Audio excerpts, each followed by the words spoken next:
नमस्कार साथियों, स्वागत है आपका अपनी ही यूट्यूब चैनल बीरू एकेडमी पर। डियर, बात करेंगे कुछ यूट्यूब चैनलों के द्वारा आपको लगातार बताया जा रहा है कि बीएड कहीं ना कहीं प्राथमिक से बाहर हुआ है। डियर, पूरी तरीके से आपको बताएंगे कि आखिरकार जो सीटेट के सर्टिफिकेट्स हैं उन पर रोक लगाई गई है इलाहाबाद हाईकोर्ट के द्वारा। पूरा मैटर क्या है, क्या उनको सर्टिफिकेट्स नहीं मिलेंगे बीएड वाले साथियों को प्राथमिक पर। बात करेंगे कि क्या केंद्रीय विद्यालय संगठन का जो रिजल्ट है केबीएस का, वो भी इसी विवाद के कारण फंसा हुआ है। आखिरकार जो सुप्रीम कोर्ट का फैसला है वो किस प्रकार से इस पूरे फैसले पर प्रभावी होगा, आइए आपको कंप्लीट एनालिसिस के माध्यम से पूरी तरीके से आपको समझाई देते हैं। आपके सारे डाउट इसी वीडियो पर क्लियर हो जाएंगे। किसी अन्य यूट्यूब चैनलों पर आपको वीडियो देखने की कोई जरूरत नहीं होगी। डियर, सबसे पहले आप देख सकते हैं स्क्रीन पर लगा हुआ है कि सीटेट ने प्राइमरी लेवल का जो परिणाम है वो जारी ना किया जाए, ऐसा हाई कोर्ट ने कहा है। ये आप जानते हैं कि प्रतीक मिश्रा एक अन्य की सुनवाई पर यह मामला फंसा था और इलाहाबाद हाई कोर्ट ने केंद्रीय माध्यमिक शिक्षा बोर्ड सीबीएसई को जो केंद्रीय शिक्षक पात्रता परीक्षा होती है सीटीईटी, उसमें जो प्राथमिक स्तर का रिजल्ट है 2022 का, उसमें जो बीएड के डिग्रीधारी हैं उनके रिजल्ट को ना रिलीज करने की बात की है, रोक लगाने की बात की है। देखिए, रिजल्ट तो आ चुका है लेकिन जो सर्टिफिकेट्स हैं, जैसा कि आप जानते हैं कि डिजी लॉकर में सीटेट के सर्टिफिकेट्स आते हैं, तो डियर हो सकता है कि बीएड के साथियों के जो सर्टिफिकेट्स हैं वो सीबीएसई के द्वारा अभी रिलीज ना किए जाएं, क्योंकि ये मामला चूंकि हाईकोर्ट इलाहाबाद का है और आपने देखा था कि इस तरीके की याचिकाएं लगातार लंबित हैं। लेकिन उससे पहले जो मेन मामला है वो माननीय सुप्रीम कोर्ट में लंबित है, जैसा कि आप जानते हैं। तो इसलिए अभी कह पाना कि इलाहाबाद हाई कोर्ट की वजह से सभी बीएड साथियों के सीटेट के सर्टिफिकेट्स कभी नहीं मिल पाएंगे, तो ये जल्दबाजी है। जैसा कि आप जानते हैं कि इन्हीं की आधार पर कहीं ना कहीं यूपी टेट का जो रिजल्ट है सर्टिफिकेट्स है वो भी बीएड के साथियों को प्राप्त नहीं हो पाया है। लेकिन मामला यहीं समाप्त नहीं हुआ कि अब इनको मिलेगा ही नहीं, क्योंकि इनको मिलेगा, वो भी अब मामला कैसे मिलेगा आइए आपको पूरी तरीके से बताते हैं। जैसा कि आप देख पा रहे हैं, इस तरीके की काफ़ी न्यूज़ें वायरल हुई है कि सीटेट में बीएड वालों के परिणाम जारी करने पर रोक लगाई गई है।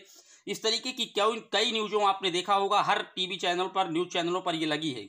लेकिन चूंकि मामला ये है, माननीय सुप्रीम कोर्ट में विचाराधीन है, जो कि आप जानते हैं अनिरुद्ध बोस और जस्टिस सुधांशु धूलिया वाला, जब वो ऑर्डर रिलीज होगा, अगर उसमें बीएड प्राथमिक पर एलिजिबल रहता है डियर, तो आप मान लीजिए कि जो हाई कोर्ट ने आदेश दिया है, इसने सिर्फ इतना कहा है हाई कोर्ट ने कि जो मामला है वो माननीय सुप्रीम कोर्ट के अधीन है। तो आप अगर रिजल्ट जारी भी करते हैं तो उसको सुप्रीम कोर्ट के अधीन कर दीजिए। अगर सुप्रीम कोर्ट बीएड को प्राथमिक में रखता है, जैसा कि 28 जून 2018 का जो गजट है उसको राजस्थान की हाईकोर्ट ने कहीं ना कहीं इनवैलिड किया था और मामला माननीय सुप्रीम कोर्ट तक पहुंचा था।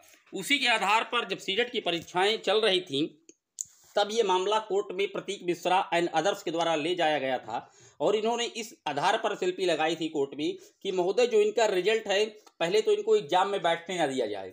लेकिन ये लोग एग्जाम में बैठे थे, इनका एडमिट कार्ड निकाल दिया गया था सीबीएसई के द्वारा। अब सीबीएसई के खिलाफ कहीं ना कहीं जो प्रतीक मिश्रा जी हैं, इन्होंने हाईकोर्ट में दरवाजा खटखटाया कि जो बीएड के प्राथमिक लेवल के रिजल्ट हैं उनको महोदय रोक दिया जाए। और वही हाईकोर्ट ने आदेश दिया है कि या तो इनका परिणाम आप रोक दीजिए, अगर आप इनके परिणाम को रिलीज करते हैं तो माननीय सुप्रीम कोर्ट के अधीन होगा इनका परिणाम।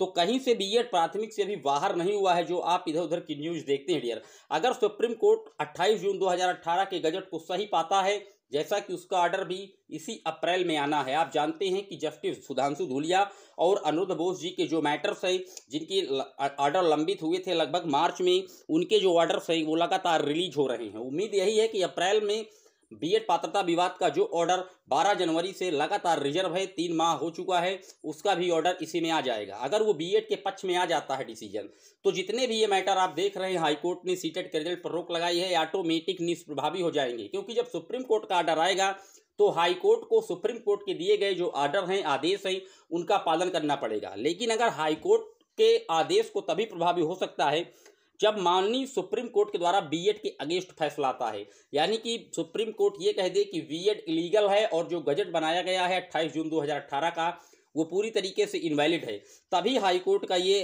कहीं ना कहीं जो आदेश है वो प्रभावी होगा। वरना सुप्रीम कोर्ट का अगर आदेश बीएड के साथ आता है तो ऑटोमेटिक ये निष्प्रभावी होगा और बीएड प्राथमिक में पूरी तरीके से पात्र हो जाएगा। इसी मैटर को देखते हुए, बीएड एलिजिबिलिटी या पात्रता विवाद को देखते हुए ही जो केबीएस का रिजल्ट है डियर, 2023 का, क्योंकि पीआरटी उसमें भी बीएड के छात्र काफ़ी मात्रा में एग्जाम में क्वालिफाई भी हुए होंगे। निश्चित तौर पर उन्होंने अपना अंक मिलाया है। फाइनल रिजल्ट अभी तक नहीं आ पाया केबीएस के द्वारा, लेकिन निश्चित तौर पर बहुत ज़्यादा बीएड के साथी इसमें कहीं ना कहीं क्वालिफाइड होंगे। तो इसीलिए केबीएस भी ये नहीं चाहता कि आगे चलकर भविष्य में कोई विवाद की स्थिति उत्पन्न हो, इसलिए केबीएस भी अपने जो रिजल्ट को डिले कर रहा है। वो केबीएस ये चाहता है कि माननीय सुप्रीम कोर्ट के द्वारा इसका फैसला आ जाए, तब हम कहीं ना कहीं जो अपनी भर्ती प्रक्रियाएं हैं उसको प्रोसेस में करें। तो इसलिए जो केबीएस का आप कह सकते हैं रिजल्ट है, वो भी कहीं ना कहीं इस पात्रता विवाद के बीच में आड़े आ रहा है, क्योंकि केबीएस के द्वारा भी कहीं ना कहीं केबीएस से जो बीएड के अगेंस्ट में रिटें हैं वो लगातार लगी हुई हैं, चाहे वो हाई कोर्ट में हो, मामला सुप्रीम कोर्ट में, हर जगह केबीएस को भी ये लेटर लिखा गया है कि जो बीएड के प्राथमिक में आपने एलिजिबल किया है उनको कहीं ना कहीं हटाइए, क्योंकि राजस्थान की जोधपुर हाई कोर्ट ने बीएड को इनवैलिड किया है। तो इस प्रकार के जो तमाम केस हैं वो बीएड के अगेंस्ट लगे पड़े हैं हाई कोर्ट में।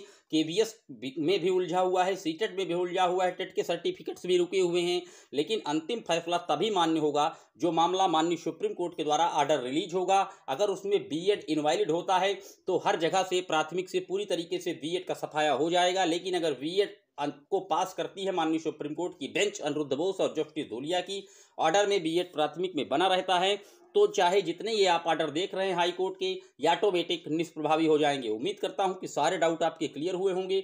कोई सवाल अगर आपका अभी भी रह गया है कमेंट बॉक्स में छोड़ दीजिएगा। फिर मिलेंगे एक और अपडेट में, तब तक के लिए जय हिंद, जय Bharat, love you guys, Vande Mataram.